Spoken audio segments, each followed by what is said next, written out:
Hi, what's up guys? Welcome back to another vlog. So for today's vlog, meron lang tayong tambike kasama ang ating mga kaibigan. Inadjust ko nga pala yung aking clutch, kaya naninibago ako.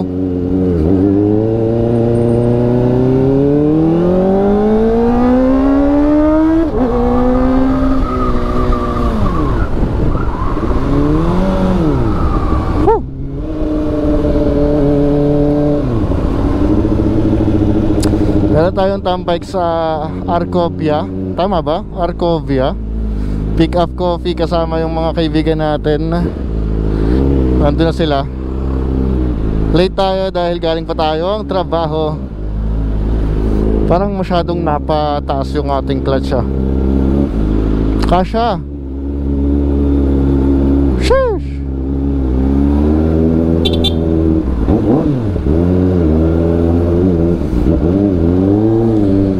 Tambike tayo, tapos vlog na rin tayo dahil pauwi tayo ng Polillo Island. Meron tayong gagawin na mahalaga. Tayo ay boboto. Kaya yung mga botante, iboto nyo yung karapat dapat at alam nyong may magagawang mabuti.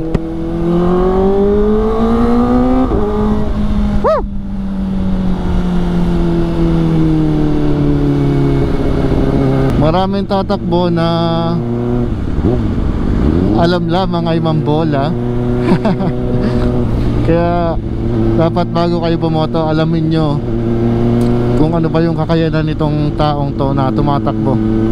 Hindi naman ibig sabihin na wala pang napapatunayan or ngayon pa lang tatakbo, wag nang iboto. Kung kilala nyo naman yung taong yon, ayun. Bahala na kayo kung sinong iboboto nyo. Ako kasi di ako boboto sa mga senator. Boboto lang ako dun sa mismong bayan namin, Polillo Island. At kung sino yung aking kilala na maayos at karapat dapat, bagong mukha. Okay, on the way tayo sa Pasig ba yun? Arcovia. Ang taas talaga ng clutch ko Ninibago ako.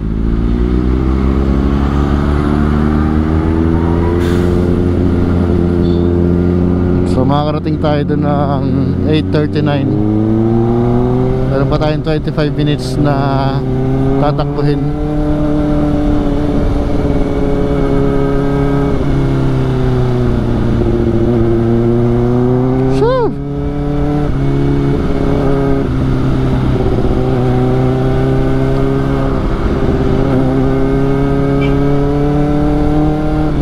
Sino nga ba ang karapat dapat iboto?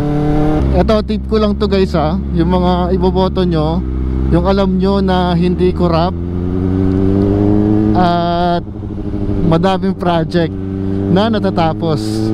Yon. Kasi yun yung pinaka-importante dun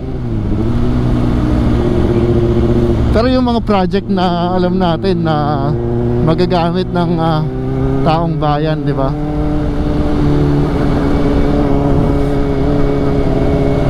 Wala tayong alam sa politika. Tayo ay isang di hamak na taga-boto lamang. Pero yun nga, kilalanin nyo ang inyong mga iboboto bago nyo tarahan. Ayun, kilalanin nyo muna yung mga iboboto nyo bago nyo tarahan. Meron pang ilang araw para pag-isipan nyo ng maigi. Samahan nyo ng prayers.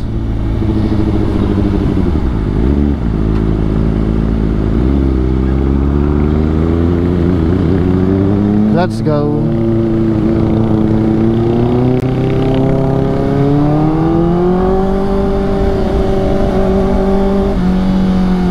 Okay guys, nandito na ako sa EDSA. Ang lala ng traffic pabalik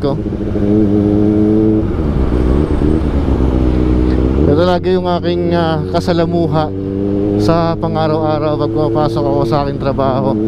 Lalo na field ako, so madaming area yung pinupuntahan ko araw-araw. At madalas ako nakasasakyan. Mas okay kasi pagka nakasasakyan, pagpahinga ka sa break break time mo. At ganun din pagka magda-drive ka, diba? Pabiyahe ka, sobrang init, trick na trick yung araw.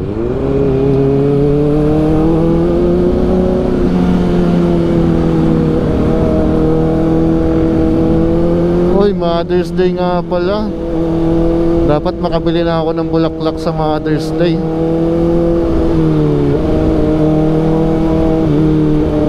Bibilhan ko ang aking mother ng flowers kasi Mother's Day. Pero meron naman kaming regalo sa kanya, kaming magkakapatid. Bumili kami ng aircon na inverter, yung split type. Yun na yung aming regalo.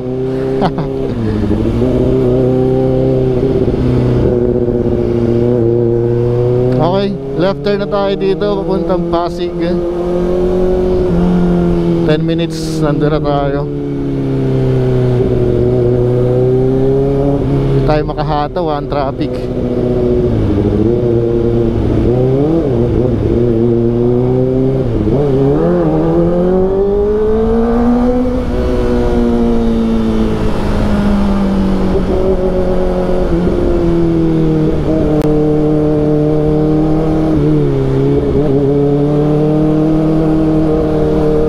Gandang ganda talaga ako dito.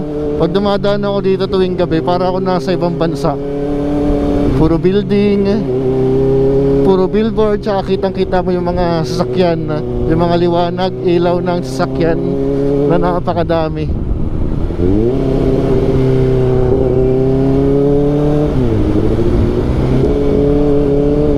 Kala ko yung baby girl ko nandun sa billboard. Si Catherine pala yun. Kamukha kasi.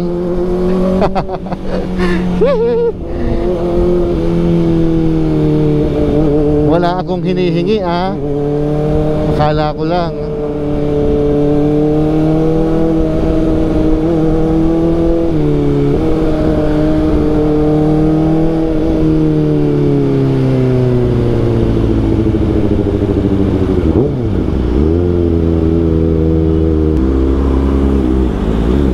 Ganda talaga ng Vespa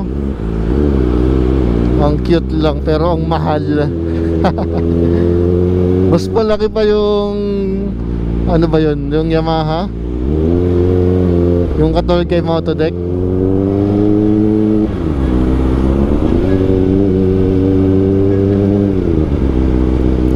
Wala, ang init na ng aking legs.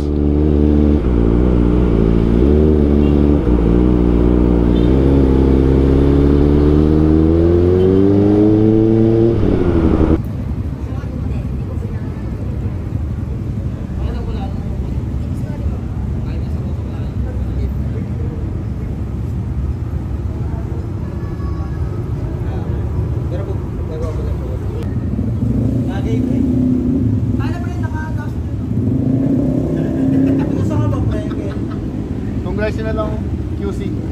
Malapit sa akin.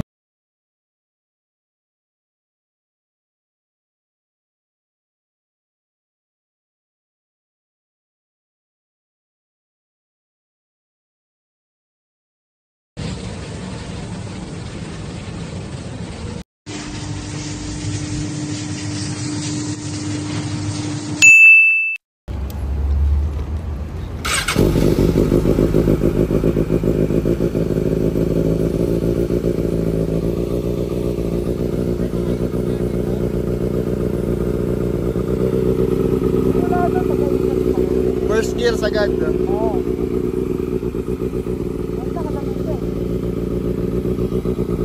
Makamay mo lang sa camera.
guys, tapos namin tumambay dito sa Starbucks Arcovia.